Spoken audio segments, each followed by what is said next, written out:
Bonjour! Konnichiwa everyone! I am Rosemary Doblado Katahum and I will be sharing to you my topics on learning and teaching vocabulary. Vocabulary as one of the knowledge areas in language plays a great role for learners in acquiring a language.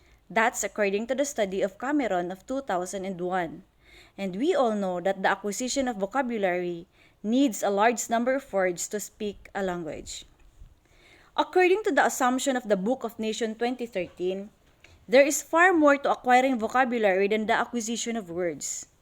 The acquisition of isolated words in laboratory experiments or being tested by whether people remember them or whether they use them. The first topic that we will explore is on how words mean in two languages. But before going through, let me first present to you the focusing questions that will guide us within our discussion. First, when we learn a new word in second language, do we try to keep it separate from the words of our first language? Second, when we teach a new word, do we try to link it to words in the first language?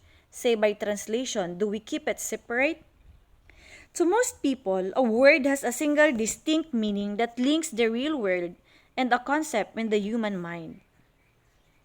As you can see in this diagram, the word cat refers to the thing cat. It links a real concept to the concept of cat. This relationship is inside the human mind, and there is no other reason why the thing cat should go with the word cat. However, vocabulary is never that simple. Cat can also refer to people. Say for example, she is a cat, a kind of just fun, a cool cat, or something that is extremely good. The extent to which languages have words with many interpretations and meanings, or what we call polysemous, varies from one language to another. According to the assumptions of Bloom of 2002, a speaker of a language knows around 60,000 words, and children learn 10 of them every day in their lives. Meanwhile, theorized by the Edinburgh Word Association Thesaurus of 2014, the chief association of cat in our minds are dog, mouse, black animal, etc. This simply implicates that learning a word is far more than just learning a simple relationship between a thing and the concept. So what happens in a second language? This diagram shows how things and concepts links in two languages. The thing that connects to the L2 word chat as well as to the L1 word cat, the words link in turn to the same concept of cat. The Groot of 2002 calls the L1 and the L2 words cat and chat the lexical level. The concept of cat is a conceptual level. Then, how the two languages interact? One possibility is that the real word object links to the L2 word chat and then to the concept. The link between L2 words and the L1 word is via the concept. Another possibility is that the learner does not link the object to the concept, but the word chat to the word cat at the lexical level. L2 access to the concept mediated by L1.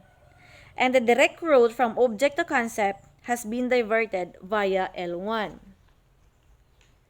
Here are the key points to remember in this topic. That L1 and L2 sets of vocabulary in the L2 user's mind may be related in various ways, ranging from completely separate to completely integrated. That research suggests that in many cases, the two vocabulary stores are closely linked. The second topic that we will explore is on word frequency. And here are the focusing questions. What do we think are the most frequent words in English? Would we teach them all to beginners? And why do we think frequency is important? Word frequency is a psychological phenomenon where recognition times are faster for words seen more frequently than for words seen less frequently. A word is considered to be high frequency if the word is commonly used in daily speech. And here are the 50 most frequent words in English according to the British National Corpus. You might be asking, do words have frequency? Any words we speak have a frequency, and the moment that we speak them, they are released into the universe. The law of attraction responds to all frequencies, and so it is also responding to the words that we speak. On the other hand, these are the 20 most frequent nouns, verbs, and adjectives in English. And according to some study, recognizing and being able to read high frequency words give children more confidence, because if a child can already recognize a quarter of words in a text, they are more likely want to keep reading. That learning high frequency words is an important building block in the construction of a child's ability to read. Here are the key notes to remember in this topic. That frequency is usually established nowadays from a large corpus of a language, such as the BNC for English. That words vary extremely in how often they are used. Frequency is only factor in the choice of words to teach. The third discussion that we will be having is on knowledge of words. And the focusing questions are, what do we know about a word like man if we speak English? When we teach students the meaning of a word, what do we mean by meaning and how do we teach them? In English, we all know that plane refers to the plane in the drawing, same as l'aereo in Italian, as you can see it. The meaning of the word plane varies from the language people used. In learning vocabulary, there is a need of acquiring long list of words with their meanings, whether through some direct link or via translation into the first language. In learning vocabulary, here are some forms of words to consider. First, the pronunciation. Going back to our example in the previous template, the word man. We know how to pronounce it, right? Man. Each word is associated in our memory with specific pronunciation and is tied into the pronunciation rules of the language. Another one to consider is the spelling. If we can read, we know that the word is spelled as M-A-N or man. Words have specific spellings and are linked to the spelling rules of the language. The letter N in the word man, for example, needs to be doubled when followed by ing or ed. Example is the manning or manned. We also need to consider the grammatical properties and the grammatical category. The term grammatical category refers to specific properties of a word that can cause the word and or related word to change in form for grammatical reasons. For example, the word boy is a noun. Noun have grammatical category called number. The values of number are singular, which is referred to one, and plural, which is referred to two or more. Say for example, the boy is playing or the boys are playing. Here, the number is what we call a grammatical category. Another thing to consider in the grammatical properties is the possible and impossible structure. The word man can also be used as a verb. Say for example, she manned the barricades, not it manned the barricades. It must have an object, and the object there is the word barricade. This is what we call the argument structures of the verb. The term argument structure is used to refer the number of arguments a lexical item takes. It is any expression or syntactic element in the sentence that serves to complete the meaning of the verb. Third, the lexical properties, and under it is collocation. In corpus linguistics, a collocation is a series of words or terms that co-occur more often than would be expected by chance. Say for example, in the word man, it could also be my good man, man in the street, or man to man. Also, under the lexical properties is the appropriateness. Appropriateness refers to the appropriate use of words in a sentence. Say for example, my man. It could also be referred to as or used as a form of address. The fourth one is the meaning, and it has two types, the general meaning and the specific meaning. General meaning, we know that the man can be referred to a male, adult, or human being.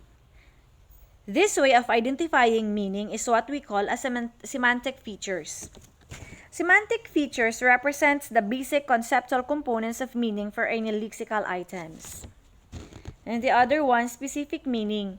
The Oxford English Dictionary present many specific meaning of man. Example, a man referred to as the adult male human being. It could also be a person's husband or a male lover or boyfriend.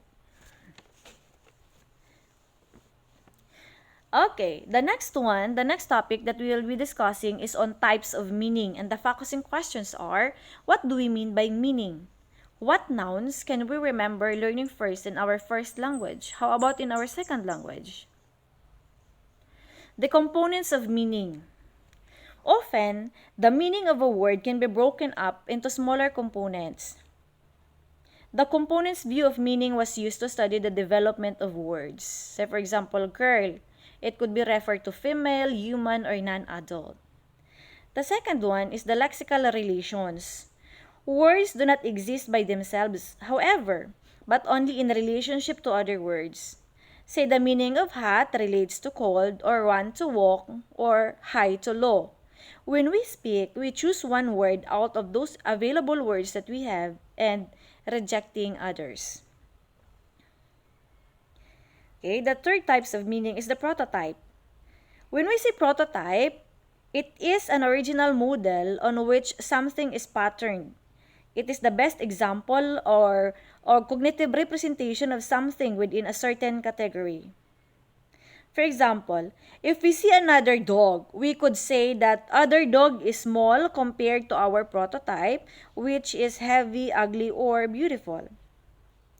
And theorized by Eleanor Roach of 1977, he claims that children first learn words that are basic because they reflect aspects of the world that stand out automatically from the rest of what they see. Are meaning universal? So far as meaning is concerned, the interesting question that has been raised over the years is whether speakers of all languages possess the same concepts despite variations in the words used to express them, or whether meanings vary from one language to another, as well as the words that convey them. And the one best example of this is on how people see colors. People with standard vision can see millions of distinct colors, but human language categorizes this into a small set of words. In an industrialized culture, most people get by with 11 color words. The black, white, red, green, yellow, blue, brown, orange, pink, purple, and gray. And that's what we have in American English. Now, let us examine this universal color scale according to Berlin and Kay. The illustration shows that the two languages Dani and Welsh only have two basic color words for black and white. Tib has 3, the black, white, and the red. Navajo and Hanunu have 5, adding green and yellow. English and Hebrew have 11, as I mentioned a while ago. All the languages of the world fit into the scale somewhere. Brint Berlin and Paul Kay of 1960s gathered color naming data from 20 languages. They observed some commonalities among sets of colors across languages. That if a language had only 2 terms, they were always black and white. And if there was a third, it was red. The fourth and fifth are always green and yellow, and so on. Here are the hints to remember within the topic. Words have many different kinds of meaning, whether sharing general components, link and lexical are related to prototypes and levels. While some aspects of meaning are universal, there are differences between languages in how they express concepts of color, which may affect the thinking of the L2 users.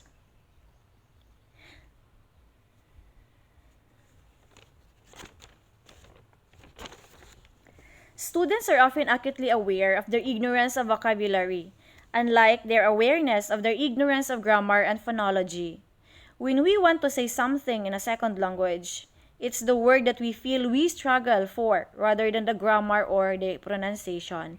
Hence, L2 users have devised strategies to compensate for words they do not know.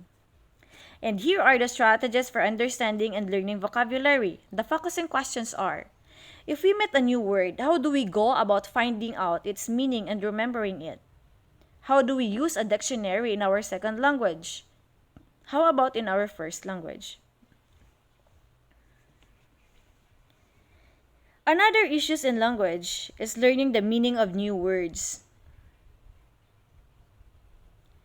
Most recent teaching methods such as task-based learning or communicative language teaching have relied either on the context to make sense of the word or on traditional techniques such as picture, explanation, or translation into the students of L1. And students are often acutely aware of their ignorance of vocabulary, unlike their awareness of their ignorance of grammar and phonology. When we want to say something in a second language, the words that we feel we struggle for rather than the grammar or the pronunciation. In these recent times, the most common strategies for comprehending a new or unfamiliar word include using a dictionary or guessing word meaning from the context of the sentence. One strategy for understanding the meaning of words is by the use of dictionary. This is the most popular way of getting the meaning of a new word, according to Norbert Smith of 1977. And dictionary had many types. Monolingual versus translation. This is the first. Monolingual dictionary explains the meaning of a word in a language that you are learning. Translation dictionary refers to the dictionary that translates words from one language to another. Another type of dictionary is corpus-based versus example-based.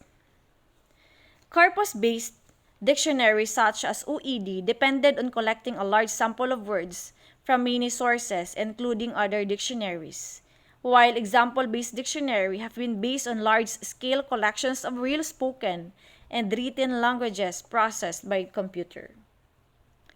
Dictionary use can only be minimal during speech. However, important it may be during reading and writing.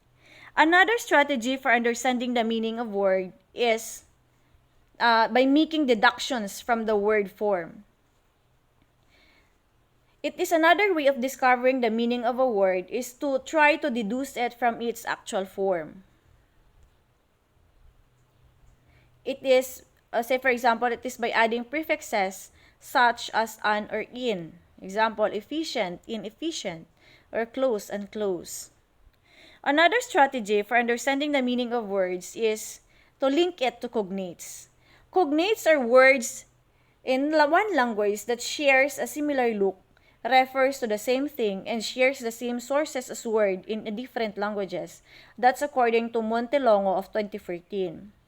These are often inherited from a shared parent language, but they may also involve borrowings from some other language. Say for example, the English word dish, disc, and desk, and the German word Tisch, which means table, they are cognates because they all come from Latin discus, which relates to their flat surface. Most students acquire vocabulary incidentally through indirect exposure to the words, either at home or at school, by listening and talking, or by listening to books read aloud to them, and by reading widely on their own. Aligned to this, here are the strategies for acquiring words. Repetition and rote learning. The commonest approach is perhaps sheer practice. This is to repeat the word again and again till you know it by the heart. Typically, this too is done by memorizing list of words. And one best example of this is by memorizing multiplication tables or the periodic table of elements. The second strategy for acquiring of words is organizing words in the mind. The way words are stored in the mind resembles less a dictionary than a kind of network or web. The mind seems to store words neither randomly nor in the form of a list, but a highly interconnected fashion. Words are organized in the mind according to categories. For example, fruits, clothes, animals, drinks, etc.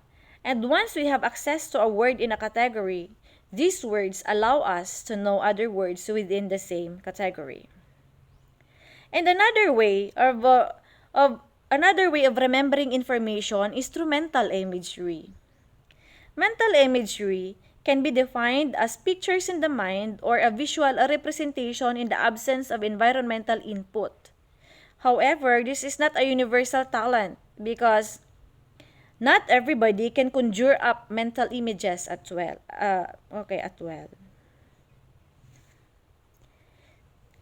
And these are the hints to remember within this topic. To understand an unfamiliar L2 word, people make use of a variety of strategies such as guessing, using dictionaries, deducing meaning from the word's form, and relating it to cognates. Second one, to acquire new L2 words, people use strategies such as repetition, organizing them in the mind, and linking them to the existing knowledge. The last discussion that we will explore is on vocabulary and teaching. And the focusing questions are, how would we teach a new word to our student? Do we use any local words in our first language? Or in our second that people from other areas don't understand? Okay, one way is demonstrating meaning. One of the central issue of language teaching is on how to get the meaning of a new word across the student. This depends on what we believe meaning to be and on the nature of the particular word. Audiovisual teaching taught that you conveyed a new meaning by providing students with different pictures. The second one to consider is teaching the complexity of words. L2 learning of vocabulary is not just learning a word once and for all, but learning the range of information that goes with it. It is unlikely that everything about a word is learned simultaneously. We might not know its spelling. We might be missing some of the components of its meaning. And we certainly will not know all the word combination in which it can occur. Teaching cannot ignore that the student has to learn not just the meaning and the pronunciation of each word, but crucially how to use it. One simple way of doing this is the traditional task of getting the students to make up sentences using particular words. The last one is fitting in with student strategies. The second major implication is how teaching can fit in with the student's way of learning vocabulary. So for example, showing a picture of a train may allow a student to guess what train means from the context. And getting the student to sort vocabulary into sets relies on the strategy for organizing things in their mind. And here are the key points to remember within this topic. Vocabulary and teaching. Teach the complexity of words. Fit in with the student strategies. Teach basic word first. Teach lexical relationship. Think about the first presentation of the word. Remember, it is how the word is practiced, not how often, that it is important. Remember, students transfer L1 meanings as well as the word themselves. This ends my report and thank you so much for listening.